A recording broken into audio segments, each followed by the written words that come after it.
കുട്ടികൾ ഇതിൽ നമ്മൾ നോക്കുന്നത് സംഘകാലത്ത് ആദ്യകാല രാജ്യങ്ങൾ, അതായത് ദക്ഷിണേന്ത്യയിലെ ആദ്യകാല രാജ്യങ്ങളെക്കുറിച്ചിട്ടുള്ള ഒരു വിവരണമാണ്. അപ്പോൾ അതിൽ പറയുന്നത് എന്താണ്? സംഘകാലത്ത് ദക്ഷിണേന്ത്യയിൽ ധാരാളം രാജ്യങ്ങൾ വിഭജിക്കപ്പെട്ടിട്ടുണ്ട്. ഇവയിൽ ഏറ്റവും പ്രധാനപ്പെട്ടതിനെക്കുറിച്ചാണ് നമ്മളിപ്പോൾ പറയുന്നത്, രാജ്യങ്ങളെക്കുറിച്ചിട്ട്. ചോള രാജവംശം, ചേര രാജവംശം, പാണ്ഡ്യ രാജവംശം, ഇവയെക്കുറിച്ചിട്ടാണ് നമ്മളിനി പറയാൻ പോകുന്നത്. അപ്പോൾ പാണ്ഡ്യ രാജവംശം, സംഘകാലത്തെ പാണ്ഡ്യ രാജാക്കന്മാരിൽ ഏറ്റവും പ്രസിദ്ധനായിരുന്നു നെടും ചൊഴിയൻ. ദീർഘകാലം ഭരിച്ച് അദ്ദേഹം രാജ്യത്തെ സമ്പൽ സമൃദ്ധമാക്കുകയും ചെയ്തിട്ടുണ്ടായിരുന്നു. പാണ്ഡ്യന്മാരുടെ തലസ്ഥാനം മധുരയായിരുന്നു. ഇനി നമ്മൾ നോക്കുന്നത് ചോളന്മാരുടെ കുറിച്ചിട്ട്, ചോള രാജ്യത്തെക്കുറിച്ചാണ്. എല്ലാത്തിനെ കുറിച്ചൊരു ഷോർട്ടായിട്ട് നമ്മൾ പറയുന്നുള്ളൂ കേട്ടോ. നമുക്കൊരു വൺ വേർഡ് ക്വസ്റ്റ്യൻ അല്ലെങ്കിൽ ഒരു എസ് ഒക്കെ വന്നിട്ടുണ്ടെങ്കിൽ എല്ലാവരെ കുറിച്ചിട്ടാണ് ചോദിക്കുള്ളൂ. അപ്പോൾ അതിന് പാകത്തിനുള്ള പാണ്ഡ്യരാജ്യത്തിൻ്റെ വടക്കു കിഴക്കായിരുന്ന ചോള രാജ്യമായ ചോളമണ്ഡലം. ഇന്നത്തെ തഞ്ചാവൂർ, തൃശ്ശിനാപ്പള്ളി ജില്ലകൾ ഉൾപ്പെട്ടതാണ് ഈ പ്രദേശം. ചോളന്മാരുടെ രാഷ്ട്രീയ അധികാരത്തിൻ്റെ കേന്ദ്രം ഉറയ്യൂർ ആയിരുന്നു. സംഘകാലത്തെ ഏറ്റവും പ്രസിദ്ധനായ ചോള രാജാവ് കരിങ്കാല ചോളനായിരുന്നു. കരിങ്കാല ചോളൻ്റെ ഏറ്റവും പ്രധാനപ്പെട്ട ഭരണ നേട്ടങ്ങളിൽ ഒന്നാണ് പൂഹാർ നഗരത്തിൻ്റെ സ്ഥാപനം. ഇത് പിന്നീട് കാവേരി പട്ടണം എന്ന പേരിൽ പ്രസിദ്ധമായിട്ടുണ്ടായിരുന്നു. ഇവർ ധാരാളം ക്ഷേത്രങ്ങളും കൊട്ടാരങ്ങളും എല്ലാം ഇവിടെ പണി കഴിപ്പിച്ചിട്ടുണ്ട്.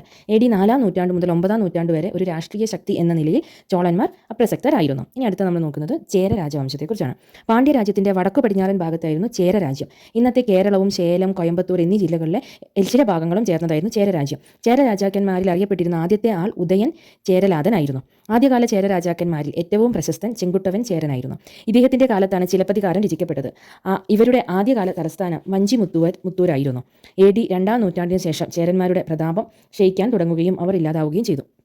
ഇനി നമ്മൾ നോക്കുന്നത് സംഘകാല കൃതികൾ അറിയപ്പെടുന്ന, അതായത് തിണകൾ എന്ന് പറയുന്നുണ്ട്. അപ്പോൾ അതെന്തൊക്കെയാണെന്ന് നോക്കാം. പൗരാണിക തമിഴകത്തെ സാമൂഹിക ഘടനയെക്കുറിച്ച് അറിയാൻ നമ്മെ സഹായിക്കുന്നതാണ് സംഘകാല കൃതികളായിട്ടുള്ള തിണകൾ. ഈ കൃഷി രീതിയെക്കുറിച്ചും അവ കാര്യമായ വിവരങ്ങൾ നൽകുന്നുണ്ട്. തമിഴകം 5 തിണകളായി വിഭജിക്കപ്പെട്ടിട്ടുണ്ടായിരുന്നു. തിണ എന്നത് ജൈവശാസ്ത്രപരമായിട്ടുള്ള വിഭജനം എന്നാണ് ഉദ്ദേശിക്കുന്നത്. അപ്പോൾ ഏറ്റവും ആദ്യം പറയുന്നത് കുറിഞ്ചി പ്രദേശങ്ങളിൽ ജീവിക്കുന്നവൻ അല്ലെങ്കിൽ കണവർ, വേടർ, കുറുവർ എന്നിവരെ കുറിച്ചിട്ടാണ്. വേട്ടയാടിയും ഭക്ഷ്യവസ്തുക്കൾ ശേഖരിക്കലുമായിരുന്നു അവരുടെ പ്രധാന തൊഴിൽ. രണ്ടാമത് വരുന്നതാണ് പാലൈ പ്രദേശത്തെ പ്രധാന നിവാസികൾ മറവരും വേട്ടരുമായിരുന്നു. വരണ്ട പ്രദേശമായ ഇവിടെ എന്തെങ്കിലും കൃഷി ചെയ്യുക സാധ്യമായിരുന്നില്ല. അതുകൊണ്ട് അവർ കൊള്ളയാണ് തൊഴിലാക്കിയിരുന്നത്. മുല്ലൈ പ്രധാനമായും മേച്ചിൽ പ്രദേശങ്ങളായിരുന്നു. അപ്പം കുറിഞ്ചി, പാലൈ, മുല്ലൈ, പിന്നെ ലാസ്റ്റ് വരുന്നതാണ് നെയ്തൽ. അപ്പോൾ മുല്ലയിൽ പ്രധാനമായും മേച്ചിൽ പ്രദേശങ്ങളായും അതുകൊണ്ട് തന്നെ കന്നുകാലി വളർത്തലായിരുന്നു ഇവിടുത്തെ ജനങ്ങളുടെ പ്രധാന തൊഴിൽ. ഇനി വരുന്നതാണ് മരുതം ജലസമൃദ്ധമായിരുന്നു. അപ്പോൾ കൃഷിക്ക് അനുയോജ്യമായിട്ടുള്ള സ്ഥലമായിരുന്നു. പിന്നീട് വരുന്നതാണ് നെയ്തൽ എന്ന് പറയുന്നത് തീരപ്രദേശത്ത് താമസിച്ചിരുന്നവർ മീലർ, അലവർ എന്നിവരായിരുന്നു. ഉപ്പ് നിർമ്മാണവും മീൻപിടുത്തവുമായിരുന്നു ഇവരുടെ പ്രധാനപ്പെട്ട തൊഴിലുകൾ. ഇനി നമ്മൾ നോക്കുന്നത് മൗര്യ സാമ്രാജ്യത്തിൻ്റെ പതനത്തെക്കുറിച്ച് നമ്മൾ പറഞ്ഞിരുന്നു അല്ലേ. അത് കഴിഞ്ഞിട്ട് അവിടെ ഉത്തരേന്ത്യയിൽ ഉയർന്നു വന്ന, പതനത്തിന് ശേഷം ഉത്തരേന്ത്യയിൽ ഉയർന്നു വന്ന രാഷ്ട്രീയ ശക്തികളെക്കുറിച്ചിട്ടാണ് നമ്മൾ ഇനി അടുത്തത് പറയാൻ പോകുന്നത്. അതായത് ഇൻഡോ ഗ്രീക്കുകാരെ കുറിച്ചിട്ടൊക്കെ നോക്കാം. അപ്പോൾ എങ്ങനെയാണ് ഒരു സാമ്രാജ്യത്തിൻ്റെ കുറിച്ചിട്ട് നമ്മൾ പറഞ്ഞിട്ടുണ്ടായിരുന്നു. അപ്പോൾ അവരുടെ പതനം നടക്കുന്നത് ഏകദേശം അവരില്ലാതായത് BC 187 കൂടിയാണ്. മൗര്യ സാമ്രാജ്യത്തിൻ്റെ പതനത്തെ തുടർന്ന് ഉത്തരേന്ത്യയിൽ രാഷ്ട്രീയ അനിശ്ചിതത്വം നിലനിന്നു. നിരവധി ചെറു രാജ്യങ്ങൾ ഈ കാലത്ത് ഉയർന്നു വന്നു. ഒടുവിലത്തെ മൗര്യ രാജാവായ ബൃഹദ്രനെ വധിച്ച് അദ്ദേഹത്തിൻ്റെ സേനാനായകനും ഉജ്ജയിനിയിലെ ബ്രഹ്മണ കുടുംബത്തിലെ ആളുമായ പുഷ്യമിത്ര സുങ്കൻ BC 183 മഗധയിൽ തൻ്റെ ആധിപത്യം സ്ഥാപിച്ചു. അപ്പോൾ 2 രാജാക്കന്മാരുടെ കാര്യം ഓർക്കണം. മൗര്യ രാജ്യത്തിലെ ഏറ്റവും അവസാനത്തെ രാജാവായിരുന്നു ബൃഹദ്രഥൻ. പിന്നെ അദ്ദേഹത്തെ ജയിച്ച് വന്നിട്ടുള്ള മൗര്യ രാജാവായ ബൃഹദ്രഥനെ വധിച്ച് അദ്ദേഹത്തിൻ്റെ സേനാനായകനും ഉജ്ജയിനിയിലെ ബ്രഹ്മണ കുടുംബത്തിലെ ആളുമായ പുഷ്യമിത്ര സുങ്കനാണ് പിന്നീട് മഗധയിൽ ആധിപത്യം സ്ഥാപിച്ചത്. 2 അശ്വമേധ യാഗങ്ങൾ ഇദ്ദേഹം നടത്തിയതായി അറിയപ്പെടുന്നുണ്ട്. വടക്കൻ ഡെക്കാനിലെ വിദർഭക്കെതിരെയും വടക്കു പടിഞ്ഞാറൻ ഇന്ത്യയിലെ ഗ്രീക്കുകാർക്കെതിരെയുമുള്ള സുങ്കന്മാരുടെ രാജ്യം നർമ്മദാ നദി വരെ വ്യാപിച്ചിരുന്നു. പാടലീപുത്രം, അയോധ്യ, വിദിശ എന്നിവയെല്ലാം സുങ്കന്മാരുടെ രാജ്യത്തിൻ്റെ ഭാഗമായിരുന്നു. പുഷ്യമിത്രനെ തുടർന്ന് അദ്ദേഹത്തിൻ്റെ പുത്രൻ അഗ്നിമിത്രൻ്റെ പിൻഗാമി സുജേഷ്ഠനുമായിരുന്നു. അദ്ദേഹത്തെ തുടർന്ന് കുറേ അപ്രധാനരായ ആളുകൾ അധികാരത്തിൽ വന്നു. സുങ്കവംശത്തിലെ ഏറ്റവും പ്രധാനപ്പെട്ട രാജാവാണ് ഭാഗവൻ ആയിരുന്നു. ഭാഗവൻ. ഒടുവിലത്തെ സുങ്കരാജാവായ ദേവഭൂതി അദ്ദേഹത്തിൻ്റെ മന്ത്രിയായ വാസുദേവനാൽ പുറത്താക്കപ്പെടുകയും ചെയ്തു. ഇനി നമ്മൾ നോക്കുന്നത് ഇൻഡോ ഗ്രീക്കുകാരെ കുറിച്ചാണ്.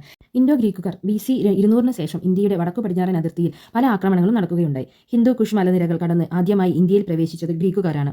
ഇവരെയാണ് ഇൻഡോ ഗ്രീക്കുകാർ എന്ന് വിളിക്കുന്നത്. ബാക്ട്രിയ ആസ്ഥാനമാക്കിയാണ് ഇവർ ഭരിച്ചിരുന്നത്. ഇന്ത്യൻ ആക്രമണത്തിന് തുടക്കം കുറിച്ചത് ബാക്ട്രിയൻ ഭരണാധികാരിയായ ഡൈഡ്രിയസ് ആണ്. അദ്ദേഹം പഞ്ചാബും സിന്ധു താഴ്വരയും കീഴടക്കി. വടക്കു പടിഞ്ഞാറൻ ഇന്ത്യയിൽ ഇൻഡോ ഗ്രീക്കുകാർ ആധിപത്യം സ്ഥാപിക്കാൻ അദ്ദേഹത്തിന് കഴിഞ്ഞു. ഇൻഡോ ഗ്രീക്ക് ഭരണാധികാരികളിൽ ഏറ്റവും പ്രസിദ്ധൻ മെനൻഡർ ആയിരുന്നു. ഇൻഡോ ഗ്രീക്കുകാരിൽ ഭരണാധികാരികളിൽ ഏറ്റവും പ്രസിദ്ധൻ മെനൻഡർ ആയിരുന്നു.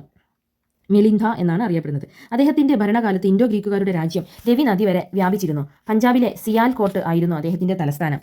മെനൻഡർ ബുദ്ധമതം സ്വീകരിച്ചു എന്ന് കരുതുന്നുണ്ട്. ഏതാണ്ട് 1.5 നൂറ്റാണ്ടോളം നീണ്ടുനിന്ന ഇൻഡോ ഗ്രീക്ക് ഭരണങ്ങൾ ശാകന്മാരുടെ ആക്രമണത്തെ തുടർന്ന് തകരുകയും ചെയ്തു. ഇനി നമ്മൾ നോക്കുന്നത് പാർത്ഥിയന്മാരെ കുറിച്ചാണ്.